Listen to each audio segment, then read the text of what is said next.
Today I'm gonna be starting Harry Potter and the Prisoner of Azkaban, led by So-Young and written by J.K. Rowling. Hope you enjoy. Chapter 1 Outpost. Harry Potter was a highly unusual boy in many ways.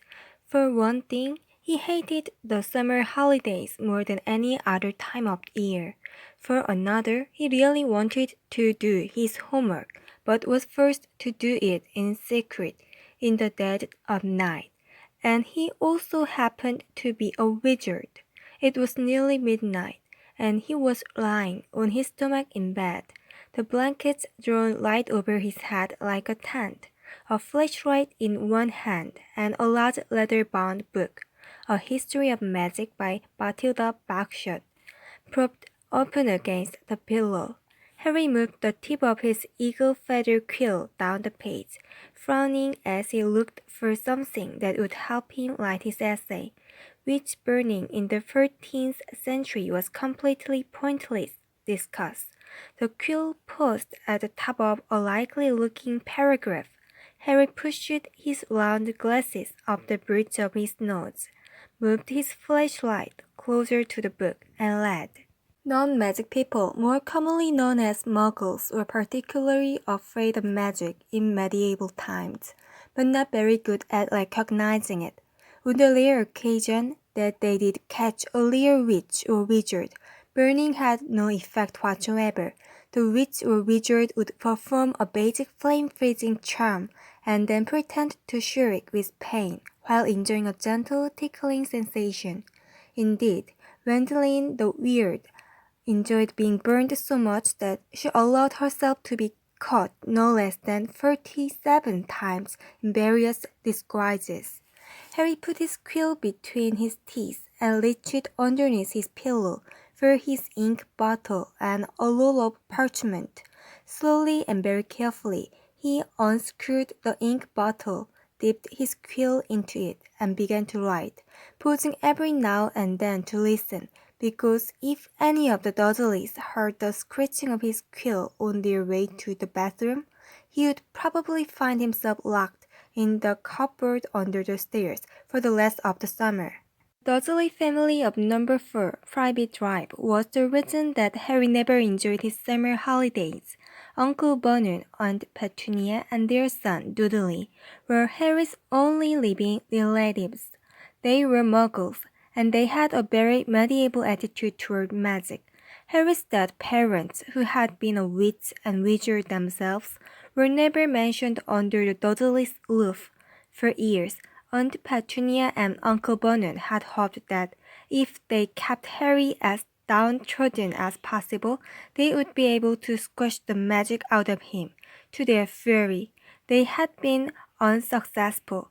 These days, they lived in terror of anyone finding out that Harry had spent most of the last 2 years at Hogwarts School of Witchcraft and Wizardry.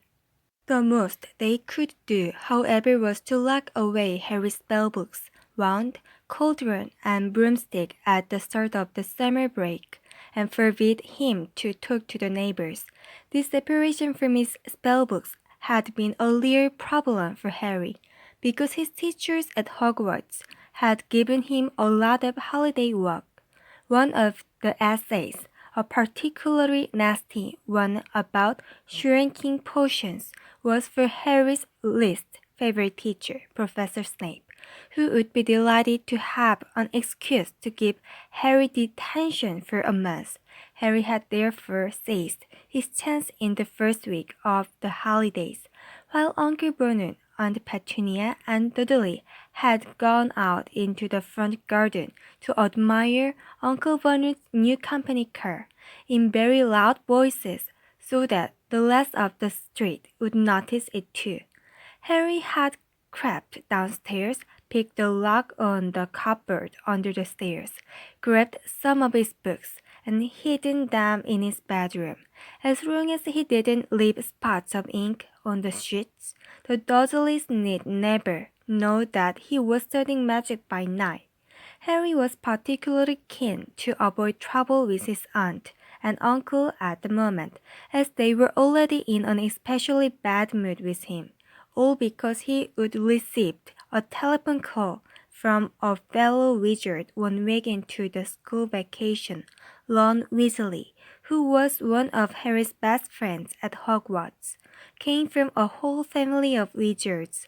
This meant that he knew a lot of things Harry didn't, but had never used a telephone before. Most unluckily, it had been Uncle Vernon who had answered the call. Vernon Dursley speaking. Harry, who happened to be in the room at the time, froze as he heard Ron's voice answer. Hello, hello, can you hear me? I want to talk to Harry Potter. Ron was yelling so loudly that Uncle Vernon jumped and held the receiver a foot away from his ear, staring at it with an expression of mingled fury and alarm. Who is this? He roared in the direction of the mouthpiece. Who are you? Ron Weasley, Ron bellowed back, as though he and Uncle Vernon were speaking from opposite ends of a football field.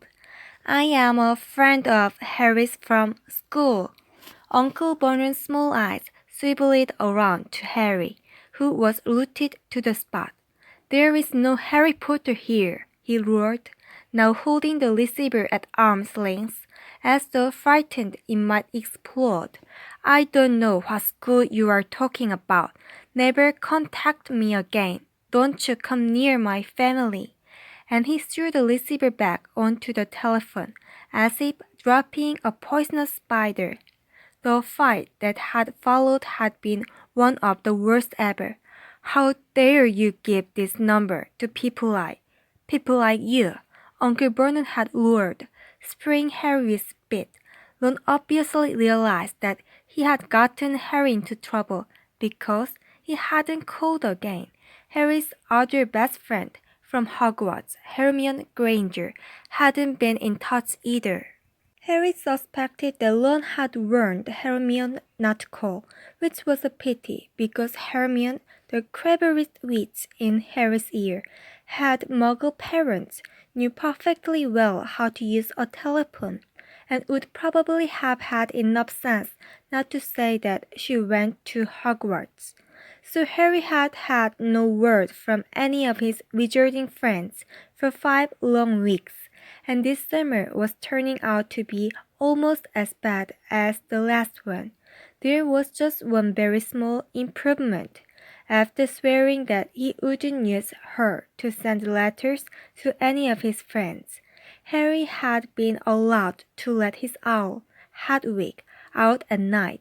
Uncle Vernon had given in because of the racket Hedwig made, if she was locked in her cage all the time. Harry finished writing about Gwendoline the Weird and paused to listen again. The silence in the dark house was broken only by the distant, grunting snores of his enormous cousin, Dudley. It must be very late, Harry thought. His eyes were itching with tiredness. Perhaps he had finished this essay tomorrow night. He replaced the top of the ink bottle, pulled an old pillowcase from under his bed, put the flashlight, a history of magic, his essay, quill, and ink inside it, got out of bed, and hid the lot under a loose floorboard under his bed. Then he stood up, stretched, and checked the time on the luminous alarm clock on his bedside table. It was 1 o'clock in the morning. Harry's stomach gave a funny jolt. He had been 13 years old, without realizing it, for a whole hour. Yet another unusual thing about Harry was how little he looked forward to his birthdays. He had never received a birthday card in his life. The Dursleys had completely ignored his last 2 birthdays, and he had no reason to suppose they would remember this one. Harry walked across the dark room, past Hedwig's large empty cage, to the open window. He leaned on the sill, the cool night air, pleasant on his face after a long time under the blankets. Hedwig had been absent for 2 nights now. Harry wasn't worried about her. She had been gone this long before, but he hoped she would be back soon. She was the only living creature in this house who didn't flinch at the sight of him. Harry, though still rather small and skinny for his age, had grown a few inches over the last year. His jet black hair, however, was just as it always had been, stubbornly untidy, whatever he did to it. The eyes behind his glasses were bright green, and on his forehead, clearly visible through his hair, was a thin scar shaped like a bolt of lightning. Of all the unusual things about Harry, this scar was the most extraordinary of all. It was not, as the Dursleys had pretended for 10 years, a souvenir of the car crash that had killed Harry's parents, because Lily and James Potter had not died in a car crash. They had been murdered by the most feared dark wizard for 100 years, Lord Voldemort.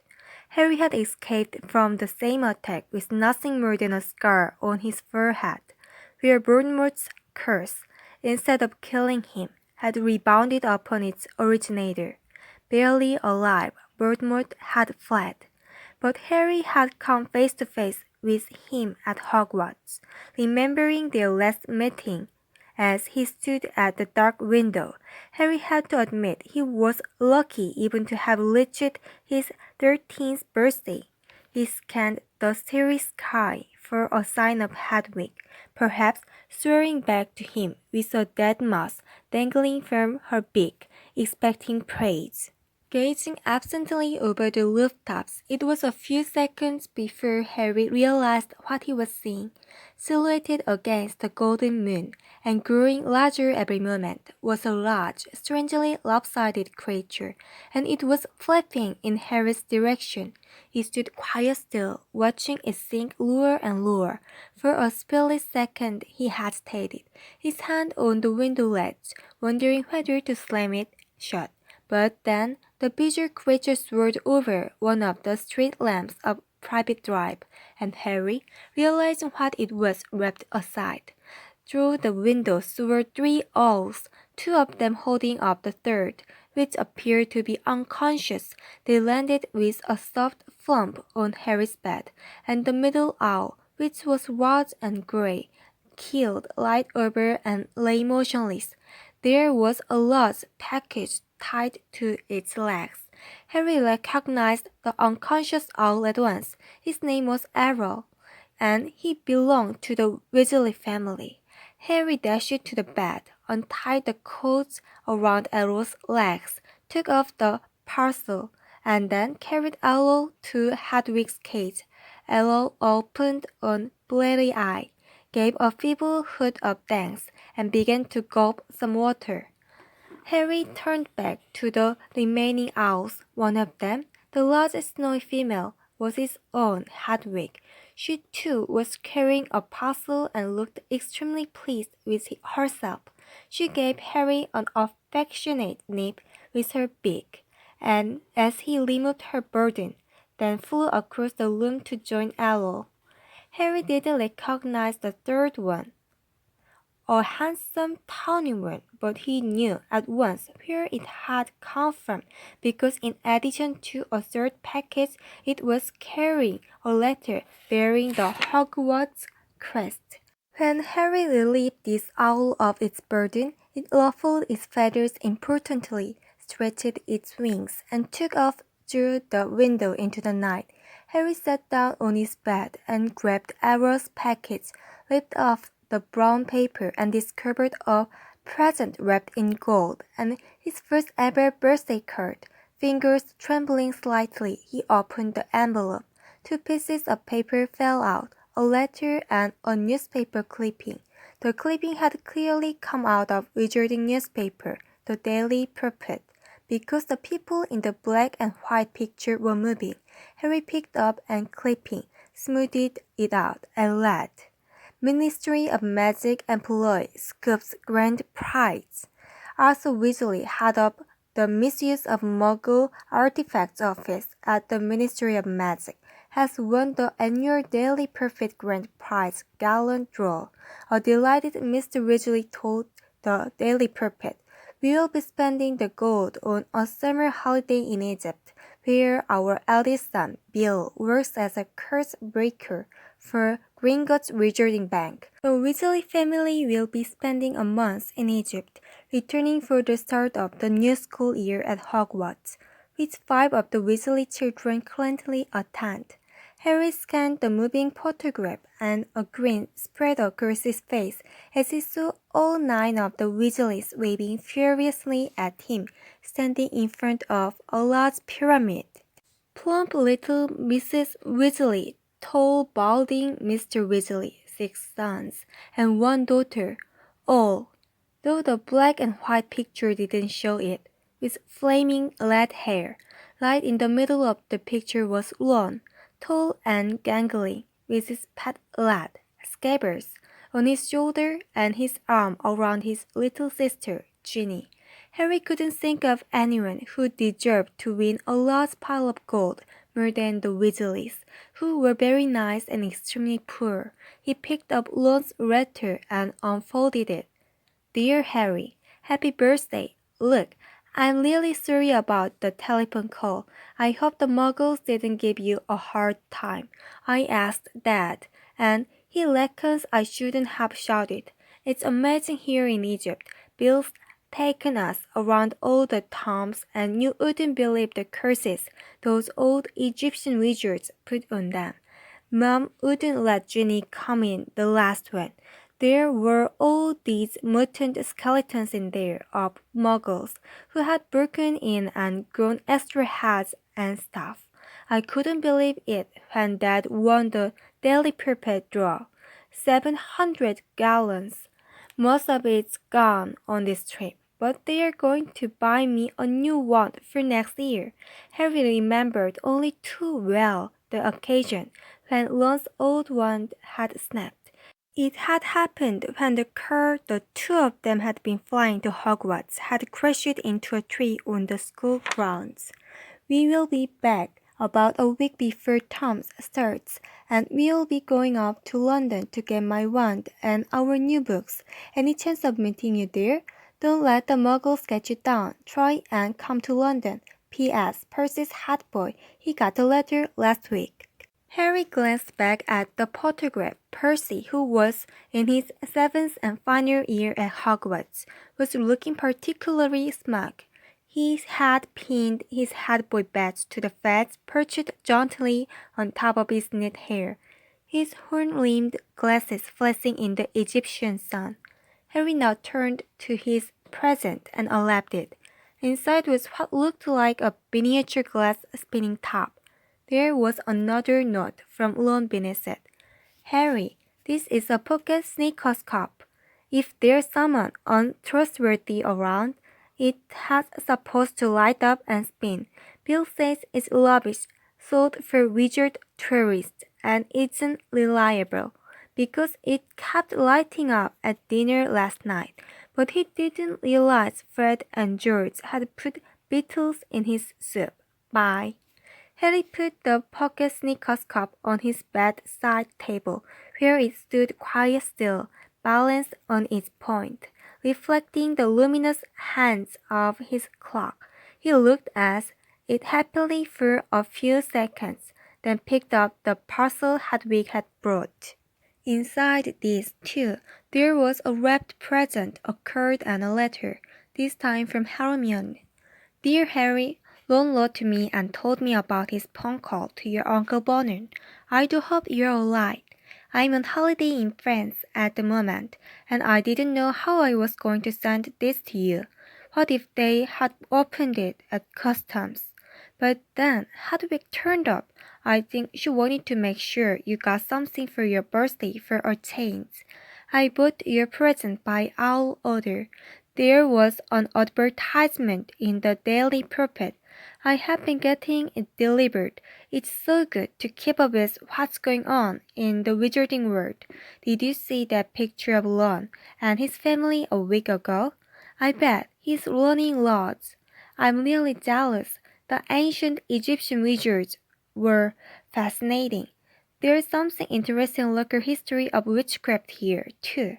I've rewritten my whole history of magic essay to include some of the things I found out. I hope it's not too long. It's 2 rolls of parchment more than Professor Beans asked for. Ron says he's going to be in London in the last week of the holidays. Can you make it? Will your aunt and uncle let you come? I really hope you can. If not, I will see you on the Hogwarts Express on September 1st. Love from Hermione. P.S. Ron says Percy's hat boy. I'll bet Percy's really pleased. Ron doesn't seem too happy about it. Harry laughed as he put Hermione's letter aside and picked up her present. It was very heavy. Knowing Hermione, he was sure it would be a large book full of very difficult spells, but it wasn't. His heart gave a huge bound as he ripped back the paper and saw a sleek black leather case with silver words stamped across it, reading Broomstick Servicing Kit. Wow, Hermione, Harry whispered, unzipping the case to look inside. There was a large jar of Fleetwood's high-finished handle polish, a pair of gleaming silver tail twig clippers, a tiny brass compass to clip on your broom for long journeys, and a handbook of do-it-yourself broom care. Apart from his friends, the thing that Harry missed most about Hogwarts was Quidditch, the most popular sport in the magical world. Highly dangerous, very exciting, and played on broomsticks. Harry happened to be a very good Quidditch player. He had been the youngest person in a century to be picked for one of the Hogwarts house teams. One of Harry's most prized possessions was his Nimbus 2000 racing broom. Harry put the leather case aside and picked up his rest parcel. He recognized the untidy scroll on the brown paper at once. This was from Hagrid, the Hogwarts gamekeeper. He tore off the top layer of paper and glimpsed something green and leathery. But before he could unwrap it properly, the parcel gave a strange quiver, and whatever was inside it snapped loudly, as though it had jaws. Harry froze. He knew that Hagrid would never send him anything dangerous on purpose, but then Hagrid didn't have a normal person's view of what was dangerous. Hagrid had been known to befriend giant spiders, buy vicious three-headed dogs from men in pubs, and sneak illegal dragon eggs into his cabin. Harry poked the parcel nervously. It snapped loudly again. Harry reached for the lamp on his bedside table, gripped it firmly in one hand, and raised it over his head, ready to strike. Then he seized the rest of the wrapping paper in his other hand and pulled, and out fell a book. Harry just had time to register its handsome green cover, emblazoned with the golden title, The Monster Book of Monsters, before he flipped onto its edge and scuttled sideways along the bed like some weird crab. Uh-oh, Harry muttered. The book toppled off the bed with a loud clunk and shuffled rapidly across the room. Harry followed it stealthily. The book was hiding in the dark space under his desk. Praying that the Dursleys were still fast asleep, Harry got down on his hands and knees and reached toward it. Ouch! The book snapped shut on his hand and then flapped past him, still scuttling on its covers. Harry scrambled around, drew himself forward, and managed to flatten it. Uncle Vernon gave a loud, sleepy grunt in the room next door. Hedwig and Arrow watched interestedly as Harry clamped the struggling book tightly in his arms, hurried to his chest of drawers, and pulled out a belt, which he buckled tightly around it. The monster book shuddered angrily, but could no longer flap and snap, so Harry threw it down on the bed and reached for Hagrid's card. Dear Harry, happy birthday! Think you might find this useful for next year. Once I no more here, tell you when I see you. Hope the muggles are treating you right. All the best, Hagrid. It struck Harry as ominous that Hagrid thought a biting book would come in useful, but he put Hagrid's card up next to Ron's and Hermione's. grinning more broadly than ever. Now, there was only the letter from Hogwarts left. Noticing that it was rather thicker than usual, Harry slit open the envelope, pulled out the first page of parchment within, and read, Dear Mr. Potter, please note that the new school year will begin on September the 1st. The Hogwarts Express will leave from King's Cross Station, platform 9 and 3/4 at 11 o'clock. Third years are permitted to visit the village of Hogsmeade on certain weekends. Please give the enclosed permission form to your parent or guardian to sign. A list of books for next year is enclosed. Yours sincerely, Professor McGonagall, Deputy Headmistress. Harry pulled out the Hogsmeade permission form and looked at it, no longer grinning. It would be wonderful to visit Hogsmeade on weekends. He knew it was an entirely wizarding village, and he had never set foot there. But how on earth was he going to persuade Uncle Bernard or Aunt Petunia to sign the form? He looked over at the alarm clock.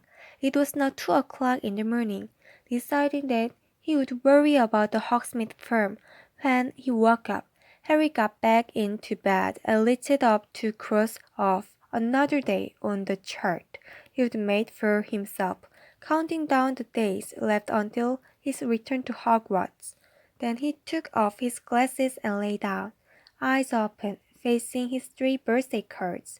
Extremely unusual though he was, at the moment Harry Potter felt just like everyone else, glad, for the first time in his life, that it was his birthday.